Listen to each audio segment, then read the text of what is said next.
Guys, what is happening? Welcome to Fantasy Football Hub. My name's John Nellis and I'm here today to build my Game Week 17 initial draft. Christmas is a busy time. I'm going away for a couple of days, so don't get at me. Don't at me in the comments if there's any obvious injury changes. In fact, do at me so people watching this afterwards can go in and see the injuries. But I imagine a lot of these guys should be okay. There isn't a lot of football to be played in the meantime.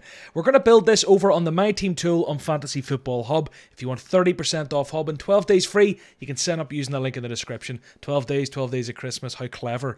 I know that's what you're thinking. So we're going to build this from the back to the front one at a time. First player in is Ward. Ward was almost a meme within the community at the start of the season, but he pulled that back with a ton of clean sheets and some great performances. And straight up behind him, we're going for Kepa Arrizabalaga. I think that's how I'm supposed to say it. From Chelsea, you know, you're getting a top keeper at a top side there for $4.5 million. All in my goalkeepers. We're really not spending that much, which is great to save budget for further up the pitch. You know, Kepa there has got the yellow flag, but I'm hopeful he's back. All the reports seem to be he's back. All the experts are picking him. I'm hoping he's back. He's got Bournemouth, Forest, then he's got the Fulham Man City double, then he's got Palace. So the first 4 game weeks are pretty decent. After that, we go to Liverpool in 21. And when we look at Ward in 21, he's got Brighton at home, which isn't the worst fixture. In the meantime, you know, he has got Fulham and he's got Forest in 19 and 20 as well.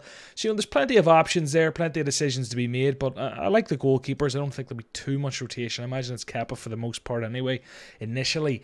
Into defence, and I've went without one of the big boys. I've went without Cancelo. That was more to save money, and you'll see why maybe I've done it, because I think my team's quite OP further up the pitch. Spoiler alert, I've got a 3-me going on, so I had to save money somewhere, and Cancelo was one of those places. Trippier is probably the most boring pick here. When I say boring, most predictable. Everyone has him, the highest scoring defender, 96 points. He's absolutely smashed this season.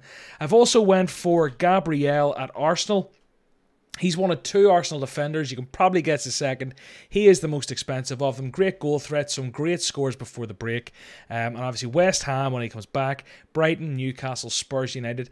Not the best fixtures, but I just like the price of that Chelsea defence. This is one guy who I might change. And obviously, this is obviously the guy who would have been Cancelo had I not made happen what I've made happen further up the pitch, if that makes sense. All will come. You'll see why I've done it all a bit later. White is also here at just 4.7 million. So there is the Arsenal double up there. Can't say I love it, but I feel that the payoff is there and I need to start taking a few risks. Not mad risks, not throw the toys out of the pram, not baby out with the bathwater craziness. And my rank's only 1 million. It's terrible, but it's not that terrible. I think we've got a bit more of the game to go yet. We're not even halfway through, but equally, I do feel there's some places I need to make calculated risks, and I feel I can get away without Cancelo. Watch him bang 2 goals or something, goal and assist in Game Week 17 and I'll cry. But anyway, this is where I'm at the minute. It might change. If it changes, I'll be tweeting at John Nellis. So, defenders, those 2 are locked in. We've also got Dalot from Man United. Now, this is one of those as well where I'm really saving. I love the 3 fixtures, Forest, Wolves and Bournemouth. Wolves don't score their away. The other 2 are at home. Then we're into Man City Arsenal season, which gets a wee bit tough. And we might... It's a bit grim after that because obviously we're going Man City Arsenal, and Arsenal, the 2 guys I've got are going Spurs United. Now I'm hoping by that stage I'll maybe have a bit of wiggle room, a bit of I might have to use some transfers to get out some of these guys to plan for those. And now looking at it really mid-video, I'm thinking, I do look a bit weak there once we get to Game Week 20 because I've got Spurs for 2 guys and I've got Man City for United.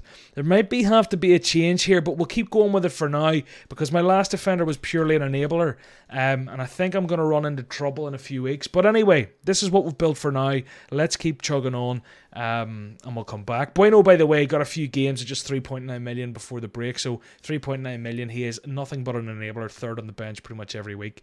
I'll also be planning on playing 3 at the back. In midfield, we get De Bruyne. I've went him over Salah, just slightly cheaper, scored more points this season.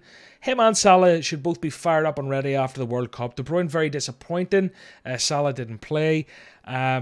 Yeah, I like De Bruyne. I want them. I think Man City's fixtures look great, and I'm very cognizant of the 2 doubles in Game Week 20 and 23. I really, really like De Bruyne. I always want them, and I feel like I have an excuse. So I'm going to go for De Bruyne. I'm also going to hang on to Martinelli. A lot of value built up on him since the start of the season. I don't love his fixtures, but I think the amount of value built up, I'm willing to take that based off the money I need to save. You know, there are options I'd probably rather, but I think I need to save a bit of cash, so I've got Martinelli in. I've also got Rashford in from United, 6.7 million. Ronaldo's out of the picture now. Really solid World Cup for Rashford. I think he'll do well at 6.7 million. Again, love those 3 fixtures out the bat. Forest, Wolves, Bournemouth. I think there's a hole in there for him. I'm going to have Rashford. On to absolute MVP in the middle of the park so far this season, Almiron, my next Newcastle player.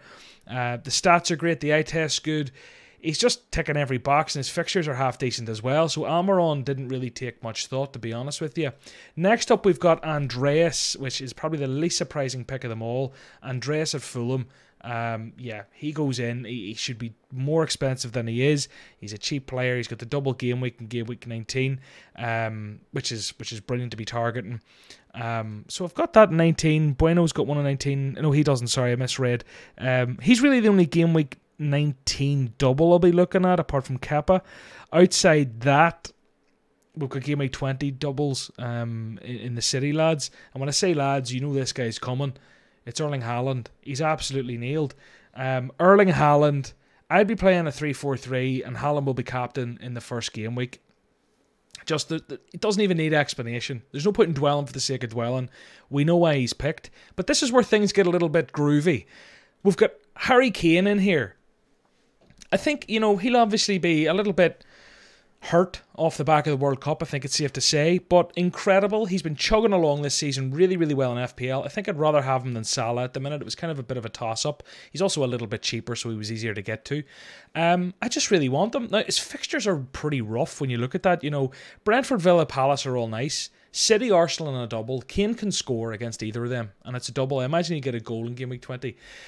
21 Fulham, 23's Leicester. Man City and 22's rough, but there's only really, they're all red here, but really there's only 1 or 2 fixtures there that I don't love, and they're both Man City. So I've got Haaland and Kane, and this is why, this was my way up. It was basically Cancelo in, probably Gabriel out, and I'd be in a position where I could buy, I don't know, a cheaper forward, maybe a Mitrovic or something. I'm not sure of the financials exactly, but I can afford Darwin. So I've got a little bit of Liverpool cover there. Salah, Darwin. I'm kind of covering a bit of Liverpool. I've got double City. I've got Harry Kane. Rashford can haul. Martinelli can haul. Almiron can haul. Andreas is strong as well. Trippier's great. Dalot I love the fixtures of. I've got the keepers I want. The only big downside I've got here is that Arsenal double up in defence. The problem comes in game week 20 when you hit Spurs and then you hit United. But all duck or no dinner, we're going for it. I think this is the team I'm going to rock. This is the current draft I have. It is a wee bit different. It's not madly different. It is threemium, which isn't something I thought could be done. But I actually think this is fair enough. I'm going to save the plan. I'm going to drag these around and show you what I'll play. We'll get some projected points. I would switch Haaland in for Bueno. I would switch Trippier in probably for White, which leaves us with a Haaland captain. We're going 3-4-3. White first sub. Maybe Andreas. I'll worry about that near the time. Kepa would also start instead of Ward. And this team, if we leave it as is, just like that, Captain Haaland, all the rest, 70.6 predicted points, 71 points predicted in game week 17, 89% game week rating, and that team rating's looking ahead up to 5 weeks ahead, 91%. I think that's half decent. Do you know, I really do. I like this team. I think I'm going to come out of the blocks firing. There's a couple of tough fixtures around. Obviously running into that bottleneck, but there will be transfers in the meantime. I think the 3 big hitters in the midfield and up top are great. I think they've got a really strong supporting cast. I think Darwin's good. What this is blatantly doing is throwing caution to the wind when it comes to big at the back. There's no Trents, there's no Robbos, there's no Cancelos. I don't have Reece James. Reece James is a player I would love, and I'll tell you see if I could make it happen, I would. If I could get rid of Gabriel and bring in Reece James, we're only 0.6 off that. If it could be found somewhere, I might. If you have any suggestions for where I can find that money, you might say Darwin down to Firmino. You might say get rid of Kane, scrap it, John, you're mad. Get rid of Martinelli, get rid of Rashford. Let me know the suggestion to try and get James in for maybe Gabriel, because I think that's the move, but I'm just a bit shy on funds, unfortunately. Let me know if you want to sign up to Hub. There's 30% and 12 free days of Christmas with a link in the description now. Subscribe to Hub. Happy Christmas. Enjoy the Boxing Day football, the St. Stephen's Day football, wherever you are. My name's John. Thanks for watching, and we'll see you very, very soon. Exciting things coming into the new year. Bye-bye.